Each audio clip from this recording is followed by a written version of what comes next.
குழந்தைங்க ரொம்ப விரும்பி சாப்பிட்ற பொட்டேட்டோ சிப்ஸ் எப்படி செய்கிறது நம்ம இன்றைக்கி பார்க்கலாம். நான் 3 உருளைக்கிழங்கு எடுத்துருக்கேங்க. அதை நல்லா தோல் சீவிடுங்க. நல்லா வாஷ் பண்ணி துடைச்சிக்கோங்க. கடாயில் எண்ணெய் ஊற்றிக்கோங்க. எண்ணெய் நல்லா சூடாகட்டும். எண்ணெய் சூடாகிடுச்சுங்க. இப்போ உருளைக்கிழங்கு எண்ணெயில் நல்லா சீவி போட்டுருங்க.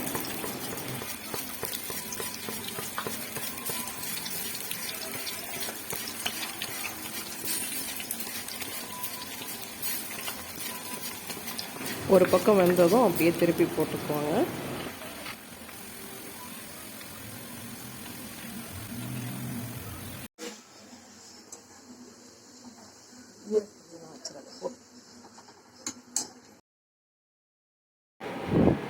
நல்லா வெந்துடுச்சுங்க. இப்போ ஒரு பவுலில் மாற்றிக்கோங்க.